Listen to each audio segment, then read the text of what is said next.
अगर आप उन चीजों को खरीदते हैं जिनकी आपको जरूरत नहीं, तो जल्दी ही आपको वो चीजें भी बेचनी पड़ जाएंगी जिनकी आपको बहुत जरूरत थी। दूसरा, if you can not control emotions, you can not control your money. तीसरा, if you don't find a way to make money while you sleep, then you will have to work until you die। अगर नींद में भी तू पैसा नहीं कमा पा रहा है सोते सोते, तो तुझे सारी जिंदगी काम करना पड़ेगा। नमस्कार, मैं Vivek Bindra, founder and CEO बड़ा बिजनेस.com। आज बात कर रहा हूं वॉरेन बफे की। गेम चेंजिंग वीडियो है। ऐसे मैंने पीछे बहुत पावरफुल वीडियोस दिए हैं अभी आपको। Steve Jobs, Marwari, D Mart, Mary Kom, Gandhi, life in 2050, Singapore, McDonald's, Bengali community, success habits of billionaire, आगे भी दूंगा। कमेंट बॉक्स में आप बता रहे हैं ना, आपके सारे कमेंट्स को पढ़ रहा हूं। तेंदुलकर का जन्मदिन आने वाला है। अजीत डोवाल कैसे इतने बुद्धिमान, क्या क्या किया। पॉलिटिकल रिलेशन सोच रहा हूं मैं, इंडिया, चाइना, पाकिस्तान और यूएस से कैसे इतना राइज कर गया, इतना पैसा कमाया। टेक्सटाइल इंडस्ट्री, कोई और भी हो नीचे बताइएगा। पर आज बात करूंगा ऐसे आदमी का, दुनिया के 4 सबसे अमीर आदमियों में उसका नाम आया पिछले 20 साल तक। कभी रैंक 1, कभी रैंक 2, कभी रैंक 3, कभी रैंक 4। 2008 में दुनिया का सबसे अमीर आदमी था। आज भी तीसरे या चौथे रैंक पे है, लेकिन पिछले 50 साल से उसी मकान में रह रहा है। लोग उससे मिलना चाहते हैं, मिलता नहीं किसी से। एक बार बोली लगाई गई, मैं मिलूंगा वॉरेन बफे से, लंच करना चाहते हैं। बोली लगाई तो उनके लंच के लिए 35 करोड़ रुपए उनको दिए गए कि मैं आपके साथ 1 घंटा लंच करना चाहता हूं। वॉरेन बफे ने 35 करोड़ खुशी खुशी लिए, ले आ भैया 35 करोड़, और दान में दे दिए। उन्होंने सोचा कि ये बड़ा अच्छा तरीका है, मेरे साथ लंच करने आ रहा है, 35 करोड़ मैं दान दे दूंगा। Living legend of investing, financial adviser है भैया। किनके? दुनिया के बड़े बड़े प्रेसिडेंट्स और दुनिया के बड़े बड़े बिजनेस टाइकून्स के financial adviser. His words are not words, they are world to the world. Hindi में बोलूं क्या, उनके शब्द शब्द नहीं है, वो दुनिया के लिए पूरी दुनिया है। यानी कि वो कुछ भी बोल देते हैं भैया, गेम चेंज हो जाता है। 1970s की बात कर रहा हूं, 50 साल पहले भी वो जिस स्टॉक को खरीद लेते थे ना, उस स्टॉक का भाव अगले दिन 10% बढ़ जाता था। बात समझो, एक उसका नेब्रास्का वो स्टेट है सेंट्रल यूएस के अंदर, वहां पे उसका एक दोस्त हुआ करता था, वो बाद में माइक्रोसॉफ्ट ज्वाइन कर गया। कहानी बता रहा हूं, गेम चेंजिंग। माइक्रोसॉफ्ट ज्वाइन कर गया, माइक्रोसॉफ्ट में सीनियर लीडरशिप में था। नेब्रास्का के उस दोस्त ने एक बारी उससे पूछा, भैया वॉरेन बफे एक बात बता, तू माइक्रोसॉफ्ट में इन्वेस्ट नहीं करता, उसका स्टॉक नहीं खरीदता, तुझे क्या लगता है माइक्रोसॉफ्ट में कोई कमी रह गई है जो तू उसका स्टॉक नहीं खरीद रहा? उसने ईमेल लिखा वॉरेन बफे को। वो जिंदगी का पहला ईमेल, वॉरेन बफे ने उसको रिप्लाई किया। नेब्रास्का का उसका दोस्त था, तो उसने रिप्लाई करते वक्त बताया, मैं माइक्रोसॉफ्ट इसलिए नहीं लेता, बहुत सारे कारण लिख दिए। और साथ में उसने उसको नेब्रास्का की फुटबॉल टीम जो बड़ी बेकार थी उसके साथ भी कंपेयर कर दिया। अब वो मेल तो कर दिया, एक मेल किया था, लेकिन थोड़े दिन के बाद जो वहां की सरकार थी, यूएस गवर्नमेंट, उसने उस मेल को ट्रैक करके निकाल लिया। उन्होंने उस मेल को, प्राइवेट मेल को पढ़ा, और वो उनको लगा कि ओहो, इससे तो हमें माइक्रोसॉफ्ट के बारे में बहुत कुछ समझ में आ रहा है, वॉरेन बफे ने यह बात बोली है। वो मेल जाकर के बाद में वॉल स्ट्रीट जर्नल के अखबार में छप गई। इसको बहुत बुरा लगा, मेरी प्राइवेट ईमेल पहली बार लिखी थी और सरकार ने निकाल करके अखबार में छपवा दिया। वो दिन आखिरी दिन था उसका, उसके बाद उसने कभी किसी को मेल नहीं लिखा। उसको इस बात का दुख नहीं था कि मैंने माइक्रोसॉफ्ट की निंदा करी, उसको इस बात का दुख था कि मैं नेब्रास्का नाम के स्टेट में रहता हूं, और उसमें छोटा शहर है ओमाहा, लेकिन मैंने जो है नेब्रास्का की फुटबॉल टीम की बेइज्जती करी है। ऐसा ना हो जाए मुझे यहां से घर छोड़ना पड़ जाए। बहरहाल, एनुअल लेटर जरूर लिखते हैं अपने सारे शेयर होल्डर को, और जो एनुअल लेटर लिख करके भेजते हैं अपने शेयर होल्डर्स को, जो अपने इन्वेस्टर्स हैं, जब ये उनको भेजते हैं तो पूरी यूनिवर्सिटीज बैठ करके उनके एनुअल लेटर को पढ़ती है, इनकी कही हुई बात को पढ़ा जाता है। यूनिवर्सिटी सिखाती है, अरे देख भाई वॉरेन बफे ने चिट्ठी लिखी, अरे क्या लिखा होगा इसके। 63 कंपनियां हैं आज वॉरेन बफे की। मेरा वीडियो देख लेना भैया, थोड़ी देर के अंदर मैं इतनी सारी लर्निंग देने वाला हूं। 63 कंपनीज वॉरेन बफे की। हर कंपनी के सीईओ को साल में एक चिट्ठी भेजता है, ना मिलता है ना फोन पे बात करता है। वॉरेन बफे साल में एक चिट्ठी भेज दी और उसमें लिख दिया, भैया तुम्हारा ये गोल है, तुम्हारे ये केपीआई है, ये तुम्हारे की परफॉर्मेंस इंडिकेटर, और ये तुम्हारे इस साल के गोल होने चाहिए, इसको अचीव करके दिखाओ। एक चिट्ठी भेजी, बस हड़कंप मच जाता है। कोई मिलता नहीं, कुछ बात नहीं करता। मीटिंग ले, क्योंकि उनकी आदत क्या, पढ़ते रहते हैं, 10-10, 12-12 घंटे तो रोज पढ़ते हैं, कोई मीटिंग करते ही नहीं। वो हार्वर्ड बिजनेस स्कूल में पढ़ने गए थे, उनको रिजेक्ट कर दिया, उसको एडमिशन नहीं मिला। वॉरेन बफे को हार्वर्ड बिजनेस स्कूल में, आज Harvard business school Warren Buffett की केस स्टडी सिखा रहा है सबको। आज बता रहा है भैया वॉरेन बफे इतना बड़ा कैसे होगा, उसको उस समय पढ़ने नहीं दिया था। आज एक बात समझ लेना, जो सबसे बड़े 100 अरबपति हैं दुनिया के, उनमें से 80% लोग खुद से अरबपति बने हैं, माँ बाप के पैसे से नहीं बने हैं। और वो बड़ी अच्छी एडवाइस भी देते हैं लोगों को, कहते हैं क्रेडिट कार्ड से दूर रहना। पैसे ने आदमी को नहीं बनाया, आदमी ने पैसे को बनाया, इसको याद रखना। और दूसरे के कहे अनुसार काम नहीं करना, अपनी बुद्धि से काम करना। बचपन में इनके खून के अंदर बिजनेस घुस गया। इनको पहले से पता था अमीर तो बहुत बनने वाला हूं। 6 साल की उम्र में रिसर्च करने चले गए दुकान के बाहर, अरे कौन सी कोल्ड ड्रिंक के ढक्कन ज्यादा है, बाहर जाके ढूंढने लगे, अरे इसका ढक्कन उसका ढक्कन, अलग अलग ढक्कन देखे उन्होंने। वहां जाकर रिसर्च में इनको समझ में आया सबसे ज्यादा कोल्ड ड्रिंक के ढक्कन बाहर कोका कोला के पड़े हैं। उससे उसने धंधा चालू कर दिया। 6 कैन कोका कोला के 25 सेंट में खरीदता था, 30 सेंट में बेचाता था, 25 सेंट में खरीदता था, 30 सेंट में बेचाता था। हर रोज 5 सेंट बचाया। 6 साल की उम्र में जब बच्चे कंचे खेल रहे हैं, ये धन से धंधा करना शुरू कर दिया। और वो जो कोका कोला पे रिसर्च किया, वहां से इसको रिसर्च की आदत पड़ी। 11 साल की उम्र में इसने पहली बार एक स्टॉक मार्केट, शेयर मार्केट में इन्वेस्टमेंट किया। इसके पिता ने इसको गाइड किया था। वहां पे सिटी सर्विस नाम का एक स्टॉक था, जिसको उसने 38 रुपए के भाव में, $38 के भाव में खरीद लिया। अब वो हुआ क्या, वो नीचे गिर गया। नीचे गिरा, इसको बच्चे टेंशन हो गई, अरे नीचे गिर गया, नीचे गिर गया। बैठा रहा टाइट, वेट किया। जैसे ही वो $28 से वापस $40 हुआ, इसने तुरंत जाके बेच दिया। लेकिन थोड़े दिन के बाद वो $200 का हो गया शेयर। इसको लगा यार मैं तो $2 कमाए थे, ये तो $200 का हो गया, बहुत कमा सकता था। बड़ा परेशान हुआ उस समय। लेकिन उसको सीखने को मिला कि भैया ऐसा है, मेरी बात समझो कि जिस चीज को टाइम लगता है, अगर कंपनी अच्छी है, इसको ग्रो करने में टाइम लगता है तो लगेगा। मैंने जल्दी कर दी। ऐसा नहीं है कि एक औरत और एक पुरुष जब ये दोनों मिलते हैं तो 9 महीने में बच्चा पैदा करते हैं, तो 9 पुरुष लगा दो तो 1 महीने में बच्चा पैदा तो हो नहीं जाएगा। या 9 महिलाओं को जोड़ लो इकट्ठे तो भी 1 महीने में बच्चा पैदा नहीं होगा, 9 महीने लगता है।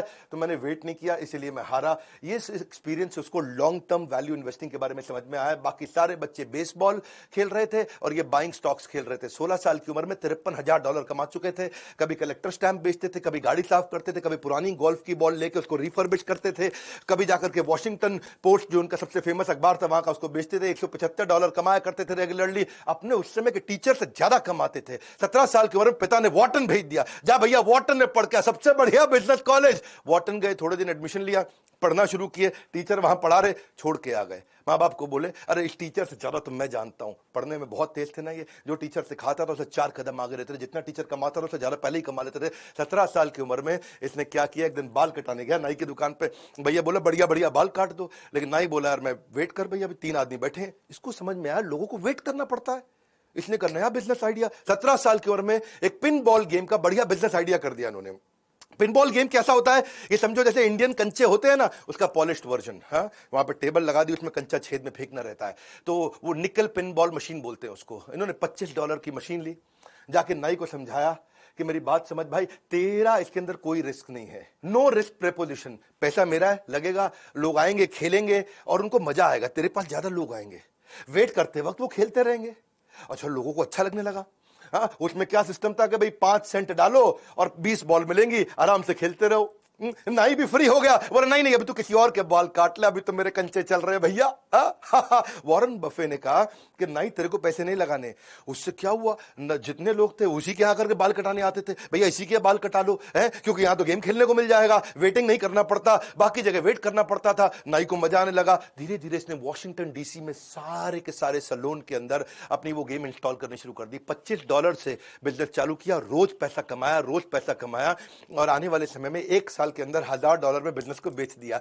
$25 से $1,000। उसके बाद इसको एक दादाजी की कहानी सुनाता हूं। इसके दादाजी ने भी इसको एक बार एक काम पे लगाया था कि आज अपने दोस्त को लेकर के सामान उठाने का, राशन की दुकान थी दादाजी की, इधर से उठा उधर रख, उधर से उठा इधर रख, तेरे को पैसे दे दूंगा। इसने कहा ठीक है दादाजी। हाँ, काम मिल गया। एक और काम में तेज था, बहुत मेहनत करके उठाया, हाथ सूज गए, थक गए, हाथ जम गए, बुरा हाल हो गया, इतना उठाया इतना रखा। दादा ने 90 सेंट दे दिए, आधे आधे बांट लो। बोला $1 नहीं मिला, 90 सेंट। बहुत गुस्सा आया। इसने सोचा यार दादा बहुत तेज निकला, सही खेल गया यार, है पहले कोई कॉन्ट्रैक्ट नहीं बनाया और बाद में 90 सेंट दे दिया, ये कोई पैसा होता है। उस दिन इसको समझ में आया कि मेरी बात सुनो भैया, पहले ही स्पेसिफिक्स और कॉन्ट्रैक्ट साइन करके ही धंधा करना है किसी के साथ। जब नौकरी भी मांगने जाओ ना, उस दिन जिस दिन नौकरी मिलती है ना, तब नेगोशिएट कर लेना इंटरव्यू में। उस समय जितनी तनख्वाह तय हो गई, उसके बाद कोई नहीं पूछेगा। 1 साल तक तनख्वाह नहीं बढ़ती भैया फिर तो। Big bargaining leverage is greatest when you begin a job. उसके बाद कोई नहीं पूछता आपको। तो ये कहते हैं कि मैं अच्छा इन्वेस्टर इसलिए क्योंकि मैं अच्छा बिजनेसमैन हूं, और अच्छा बिजनेसमैन भी इसलिए क्योंकि मैं अच्छा इन्वेस्टर हूं। रिस्क कहते हैं कि खत्म हो जाता है जब तुमको समझ में आता है तो तुम कर क्या रहे हो, पहले समझ तो लो तुम कर क्या रहे हो। शेयर मार्केट में रिस्क तो उसको होता है जिसको पता ही नहीं वो पैसा कहां लगा रहा है। ये जीनियस नहीं है, केवल इतने जीनियस नहीं, जीनियस तो है ही, जनरस भी बहुत है। जनरस इतने कहते हैं कि भाई मेरी कमाई का 1% से ज्यादा मैं अपने ऊपर खर्च करूंगा, ऐसा कुछ होने ही वाला नहीं। मैंने खाना वही $3 का ब्रेकफास्ट है जी, लेकिन वो 99% दूसरों को दे दिया, उनकी जिंदगी बदल जाएगी। ये अपनी जिंदगी में $3 से ऊपर का ब्रेकफास्ट नहीं किया इन्होंने, और अपनी सारी की सारी चैरिटी लोगों को कमिट कर दी। $37 बिलियन ऑलरेडी दे चुके हैं। कोविड की जो आज वैक्सीनेशन आई है उसमें वॉरेन बफेट का बहुत बड़ा कंट्रीब्यूशन, उन्होंने बहुत डोनेशन किया है। ये अपने बच्चों को पूरा पैसा देने में बिलीव नहीं करते। ये कहते हैं कि भाई बच्चों को इंडिपेंडेंट और कॉन्फिडेंट बनाओ, वो खुद ही कमा लेंगे। मैं अपने बच्चों को इतना तो देना चाहता हूं कि उनको लगे कि वो कुछ भी कर सकते हैं, लेकिन इतना नहीं देना चाहता कि उनको लगे कि अब कुछ करने की जरूरत ही नहीं है। इनको हाईएस्ट सिविलियन अवार्ड भी, जैसे अपने भारत रत्न रहता है, वहां प्रेसिडेंशियल मेडल ऑफ फ्रीडम होता है भारत रत्न की तरह यूएस के अंदर, वो उनको बराक ओबामा ने दिया था। बराक ओबामा क्या बोलते हैं, भैया आप मेरी इंस्पिरेशन हो, और न केवल आप सबसे अमीर हो बल्कि आप सबसे एडमायर्ड और रिस्पेक्टेड भी हो। ये थोड़े लॉयल भी रहते हैं। एक और क्वालिटी बताऊं उनके कपड़ों के मामले में, कपड़े वही पहनते हैं जो एक बार पहन लिए। वैसे चाइना गए थे एक दफा, ये चाइना में वहां एक होटल में रुके हुए, और वहां पे ना एक मैडम ली हुआ करती थी, लोकल दर्जी थी, एक मशीन के साथ में घर में बैठ करके, आसपास किसान की बेटी थी, तब पैसे वाली नहीं थी। तो वो उसने देख लिया वॉरेन बफे को उसी होटल में जाते हुए, और वॉरेन बफे उसके लिए इंस्पिरेशन थे। किसी तरह से होटल के रिसेप्शन से फोन करा के अपने 2 आदमियों से उसने अपॉइंटमेंट ले लिया। वो 2 आदमी घंटी बजा के रूम में घुसे, जाते ही उसका नाप लेने लगे। ला भैया शर्ट का नाप दिखाओ, कोट का नाप दिखाओ, गर्दन देखो, चेस्ट देखो, हैं जी, पेट देखो कितना है। जितनी देर में वॉरेन बफे को समझ में आता, वो कहते हैं सूट का कलर सिलेक्ट कर लो जी। सिलेक्ट कर लिया। उसने कहा पैसे बताओ, इतने में लड़के चले गए। अगले दिन सुबह क्या जबरदस्त स्मार्ट सूट, एकदम बढ़िया स्टिचिंग का, पहुंच गया वॉरेन बफे के पास, और उससे पैसा भी नहीं लिया, उसको गिफ्ट कर दिया, क्योंकि वो मैडम ली जो थी वो उसकी बड़ी फैन हुआ करती थी। तो इसने कहा कि भाई सूट बड़ा अच्छा है, ऐसा करो मेरे को 2 सूट और बना दो। मैडम ली ने 20 सूट उसको 3 दिन के बाद फिर से भेज दिए, और 20 के 20 सूट का 1 रुपया नहीं लिया। वॉरेन बफे बड़ा हैरान हो गया, बोला यार तुम पैसा नहीं ले रहे हो मुझसे। हाँ, लेकिन वॉरेन बफे ने उसको प्रमोट बहुत किया, इतना प्रमोट किया कि उनके दोस्त बिल गेट्स, उसके भी कपड़े आज मैडम ली बनाती हैं, और दुनिया भर के लोग कपड़े बनाती हैं। बर्कशायर हैथवे की जो एनुअल जनरल मीटिंग है वहां पे भी उनको इन्वाइट किया और बड़ा उनको धन्यवाद किया। और वो दिन है और आज का दिन है, वही 20 सूट है उनके पास। वो पिछले 20 साल से वही 20 सूट अलग अलग दिन बदल के पहनते हैं। ये ऐसे आदमी हैं, अपनी आदतों के साथ लॉयल है, एक जैसा ही ब्रेकफास्ट खाते हैं, वही गाड़ी चलाते हैं, 50 साल से उसी घर में रहते हैं, वही 20 सूट पहनते हैं। यहां तक कि फोन भी उनके पास सैमसंग का वही फ्लिप वाला पुराना है। एप्पल में इनके काफी शेयर हैं, ये एप्पल के 5%, 5.5% के मालिक हैं। तो टिम कुक एप्पल का सीईओ, वो कहता है भैया मैं आता हूं तुम्हारे पास, तुम यार कम से कम हमारी कंपनी के मालिक को, एप्पल का फोन यूज करो। उनको एप्पल का फोन iPhone 11 रिसेंटली दिया उनको, ये लो भैया iPhone 11, इसको इस्तेमाल करो। वॉरेन बफे बोला ठीक है जी। उसमें उसने नया सिम डाल दिया, वो वाला चेंज नहीं किया, सैमसंग चल रहा है, वो नया सिम डाल दिया।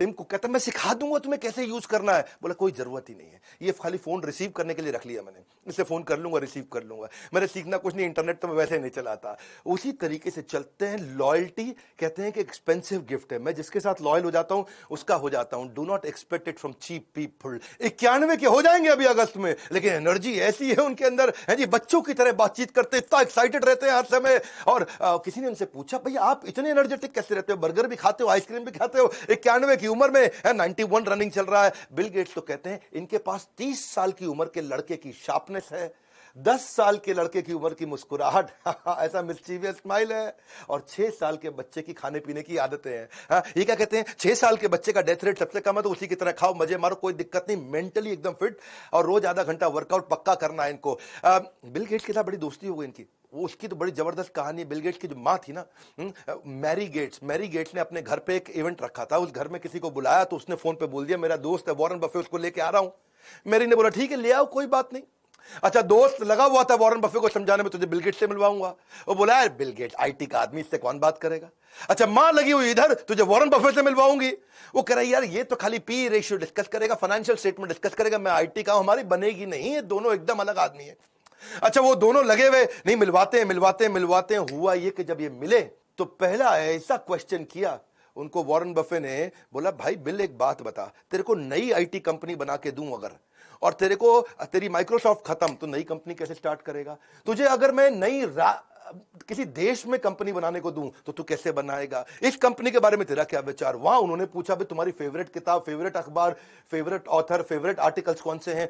इतना मजा आया, आधे घंटे की मीटिंग थी, 10 घंटे चलती रही।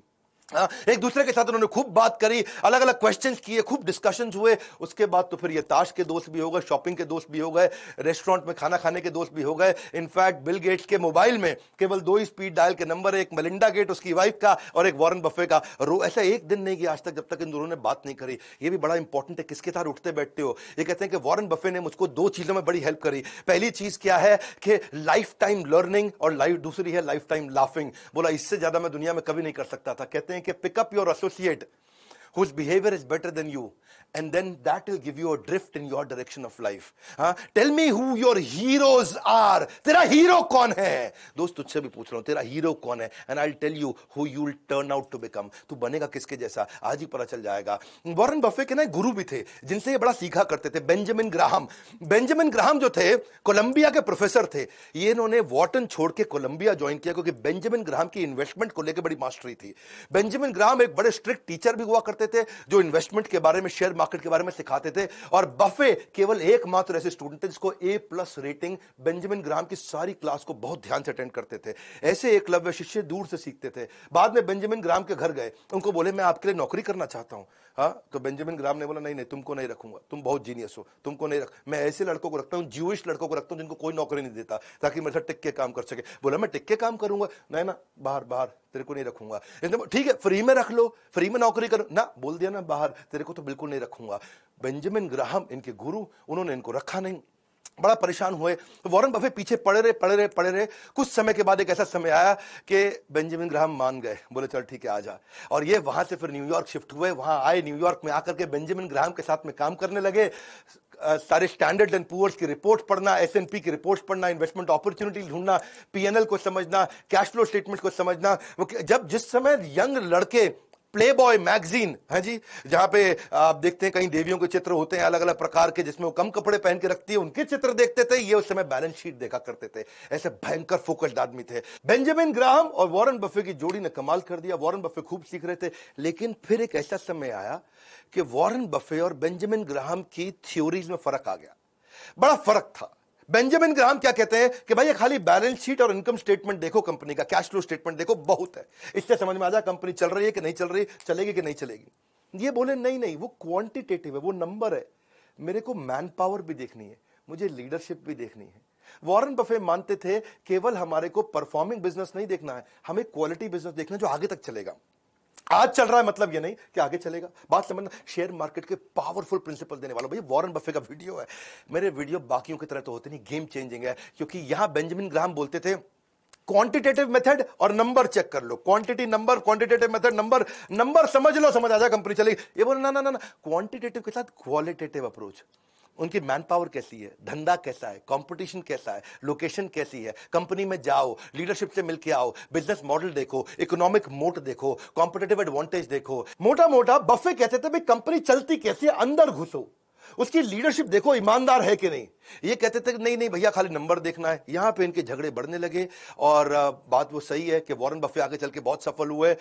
जब इनकी बनी नहीं अपने गुरु से तो छोड़ करके ओमाहा वापस आ गए। ओमाहा में आके इन्होंने मकान लिया, फिर वही आज 50 साल पुराना मकान, आज तक वहीं रहते हैं। और यही इन्वेस्टमेंट के इनके सीक्रेट है। सीखना चाहते हो अगला वीडियो में बताऊं, अभी बताऊं, अभी बता दूं तो इनके इन्वेस्टमेंट सीक्रेट पकड़ो फटाफट। इनकी वैल्यू इन्वेस्टिंग फिलॉसफीज क्या है। इनका कहना है कि फेयर कंपनी को बढ़िया सस्ते प्राइस पे लेने से अच्छा है कि किसी बढ़िया कंपनी को फेयर प्राइस पे लो।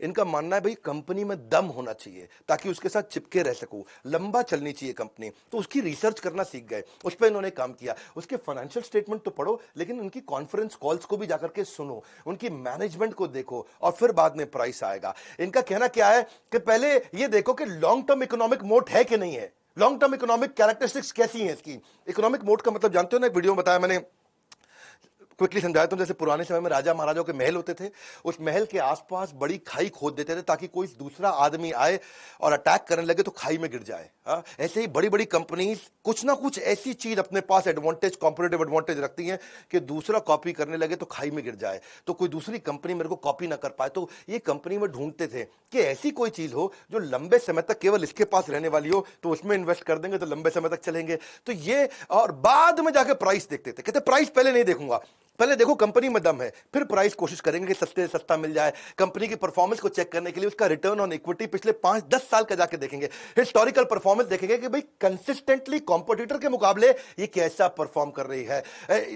बहुत ज्यादा महंगी कंपनी खरीदने में बिलीव नहीं करते रहे, लेकिन एक्सीलेंट कंपनी वो उनका पहला रूल था। कंपनी जो फंडामेंटली चीपर हो अपनी वर्थ से। और उसके बाद क्या है, ये कहते हैं कि भाई गैम्बलिंग तो हमें करनी नहीं है, क्योंकि गैम्बलिंग से लॉस होएगा ही होएगा। इन्फॉर्म्ड रहो अपने डिसीजन में, सीखो, अपना होमवर्क करके चलो। कंपनी पे कर्जा तो नहीं है कहीं, कर्जे को जरूर चेक करते हैं। हाँ, क्योंकि ये कहते हैं कि अगर कोई आदमी बुद्धिमान ना, स्मार्ट है, तो बिना कर्जा लिए भी बिजनेस कर जाएगा। ये प्रिंसिपल मैंने भी बड़ा बिजनेस में सीखा। आज तक हमने 1 रुपए का कर्जा नहीं लिया और हमारी ऑर्गेनाइजेशन की वैल्यूएशन और रेवेन्यूज कंटिन्यूसली ग्रो किए, क्योंकि फंडामेंटल्स बहुत मजबूत रखे हमने बड़ा बिजनेस के अंदर। इसीलिए आज हमारे आईबीसी भी बहुत ग्रो कर रहे हैं, और यही मैं सारे अपने ट्रेनिंग प्रोग्राम्स में भी सिखाता हूं, हमारे एवरीथिंग अबाउट एंटरप्रेन्योरशिप। इसकी बात बाद में करेंगे। ये कंपनी के प्रॉफिट मार्जिन को देखते हैं। 2 बातें हैं, एक, अच्छा प्रॉफिट मार्जिन है, इसका मतलब कंपनी बढ़िया है। लेकिन दूसरा, अगर प्रॉफिट मार्जिन हर साल बढ़ रहा है, इसका मतलब कंपनी के ऑपरेशंस और खर्चों पे बड़ा कंट्रोल भी रखा हुआ है।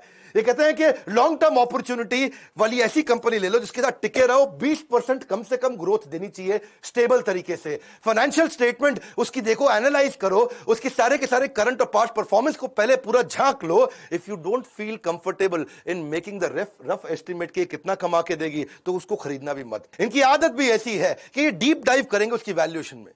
तभी तो रोज 10 से 12 घंटे पढ़ते हैं, 500-500 पेज रोज पढ़ते हैं। वॉरेन बफे तो मैंने सक्सेस हैबिट्स ऑफ बिलियनियर की वीडियो में बताया था, वॉरेन बफे से ज्यादा लर्निंग किसी ने नहीं किया। पूरी दुनिया इनको अपना गुरु मानती है इस मामले में कि ये सीख सीख के आगे बढ़े, क्योंकि और कोई तरीका नहीं था। ये कहते हैं कि अगर बिजनेस अच्छा रहेगा ना, तो स्टॉक अपने आप चलेगा, उसका प्राइस अपने आप बढ़ता चला जाएगा। ऐसे खरीदो स्टॉक को जैसे अपना मकान खरीद रहे हो, जैसे किसी के साथ शादी करने वाले हो। जब आप शादी कर लेते हो तो रोज रोज शादी तोड़ते नहीं, रोज रोज नहीं तोड़ते। तो ऐसे ही कहते हैं कि रोज रोज स्टॉक नहीं बदलना चाहिए। इनको प्रेम है इस काम से। और ये स्टीव जॉब्स की तरह ये भी ये बोलते हैं, success comes to those who love doing what they are doing. और ये एक बात और है कि कहते हैं कि बार बार स्टॉक अगर बेचोगे ना, जल्दी जल्दी खरीदोगे बेचोगे, तो उसके ऊपर टैक्स भी आपको देना पड़ जाएगा, उसकी ट्रेडिंग कमीशन भी देनी पड़ेंगी, तो उस पर भी पैसा बचाना चाहिए। और अगर आप किसी स्टॉक को खरीदने में 10 साल के लिए, कितने साल के लिए, 10 साल के लिए अगर आप कॉन्फिडेंट नहीं हो, तो स्टॉक को खरीदने की जरूरत नहीं है। 10 मिनट भी ऐसे स्टॉक को रखना मत। Calling someone who does this trading every day, जो रोज रोज करता हो और कहता हो कि हाँ जी मैं तो ट्रेडर हूं, बढ़िया इन्वेस्टर हूं, तो कहता है ऐसे ही जैसे हर बार नई लड़की के साथ रात को सोएगा और अपने आप को कहता है कि मैं बड़ा रोमांटिक हूं। ये तो रोमांटिक नहीं है, तो सेक्स एडिक्ट है। हाँ, ऐसे ही जो रोज रोज शेयर मार्केट में खरीदता बेचता है, हाँ, वो क्या है, वो इन्वेस्टर नहीं है, वो एक नॉर्मल रूटीन ट्रेडर है। Never invest in the business that you can not understand. एक बार समझ लो बिजनेस को, इससे कई प्रिंसिपल्स हैं, वो आपको भी सीखने चाहिए। हाँ, तभी आप एक बढ़िया पावरफुल इन्वेस्टर बन सकते हो। ये सीखना जरूरी है। Investment in a number of mediocre business नहीं चाहिए है, क्योंकि वो फिर आपकी क्वालिटी इन्वेस्टमेंट्स की को डाइल्यूट कर देगा, क्योंकि पैसा तो आपके पास लिमिटेड है। ये कहते हैं मैं हजारों कंपनीज को पहले एनालाइज कर लेता हूं और उसके बाद फिर जाकर के बढ़िया से चूज करके इन्वेस्ट करता हूं। क्यों? इनका रूल क्या है? Rule number 1, never lose money, और rule number 2, never forget the rule number 1। ये बड़ी इंपॉर्टेंट चीजें हैं। हाँ, ये इनकी खास बात क्या है, आप समझ लीजिए कि 500 पेज पढ़ने का जो इनका सिस्टम है रोज का, the more you learn more you earn, ये प्रिंसिपल है। Best investment that you can make is investment on your own self. ये वॉरेन बफे का कोट है।